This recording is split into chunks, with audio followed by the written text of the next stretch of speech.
तर शिवसेना आणि भाजपमध्ये जे महाभारत सुरू आहे पाहूया त्या संदर्भातल्या काही बातम्या। भविष्यामध्ये शिवसेना एकटी महाराष्ट्रावरती भगवा फडकवेल।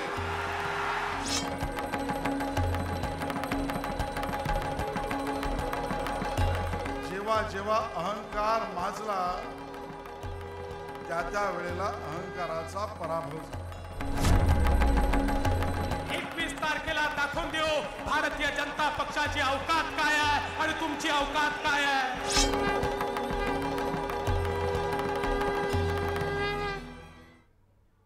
तर वर्षा बंगल्यावर भाजप खासदार आमदार जिल्हाध्यक्षांची बैठक सुरू आहे। मुंबई महापालिका निवडणुकीच्या पार्श्वभूमीवर भाजप उमेदवारांची यादी तपासणी सध्या सुरू झाली आहे।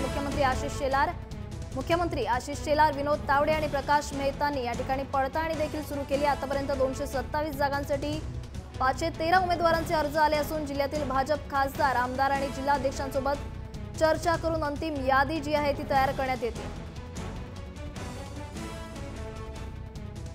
फोनवर आपल्यासोबत आहेत आपले प्रतिनिधी रामनाथ दवणे। रामनाथ, वर्षा बंगल्यावर भाजप खासदार आमदारांची बैठक सुरू आहे, नेमकं काय होतं या बैठकीत?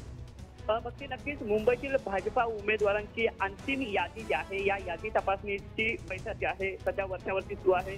स्वतः मुख्यमंत्री देवेंद्र फडणवीस, आशिष शेलार, विनोद तावडे आणि प्रकाश मेहता हे या ठिकाणी जे मुंबईतील खासदार आमदार त्याच पद्धतीनं जे जिल्हाध्यक्ष जे आहेत यांच्या प्रभागातील जे उमेदवार आहेत त्या उमेदवारांची या ठिकाणी माहिती त्याच पद्धतीनं पडताळणी ची बैठक जी आहे ही या ठिकाणी घेताना पाहायला मिळतात। मुंबई महानगरपालिकेच्या 227 जागांसाठी 513 उमेदवारी अर्ज आल्याची माहिती मिळते। यामुळे कुठे ना कुठेतरी 227 ची फायनल यादी तयार करण्यासाठी खासदार आमदार आणि जिल्हाध्यक्षांशी स्वतः मुख्यमंत्री संवाद साधत आहेत। आपला उमेदवार आजचा कसा राहील, विजयी ठरण्यासाठी तो महत्वपूर्ण भूमिका असलेला उमेदवार आपल्याला कसा या प्रभागातून मिळेल याविषयीची ही अंतिम चर्चा मांडली जाते। महत्वाचं म्हणजे मुंबईमध्ये 6 जिल्हे आहेत आणि या 6 जिल्ह्यातील जो स्थानिक खासदार असो, आमदार असो, त्याचप्रमाणे जिल्हाध्यक्ष जो असो यांच्याकडनं आपल्या उमेदवाराचे जे आहेत व्ह्यूज जे आहेत किंवा कशा पद्धतीनं त्यांनी कार्य केलेलं आहे त्याची नेमकी ताकद त्या ठिकाणी कशी आहे हे जाणून घेण्याचा प्रयत्न केला जातो।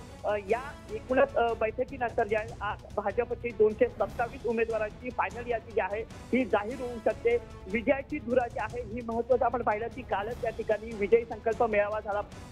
त्यानंतर मुख्यमंत्र्यांनी कार्यकर्त्यांना संबोधित केल्यानंतर आमदार खासदार आणि नक्कीच भाजप उमेदवारांची अंतिम यादी पडताळण्याचं काम जे आहे ते या बैठकीत सुरू आहे। धन्यवाद रामनाथ, तुम्ही दिलेल्या सविस्तर माहितीसाठी। तर वर्षा बंगल्यावर ही बैठक होते, भाजपचे खासदार आमदार आणि जिल्हाध्यक्ष आहेत या बैठकीत उपस्थित आहेत आणि आता अंतिम यादी पडताळण्याचं काम आता या खासदार आमदारांकडून सध्या सुरू आहे।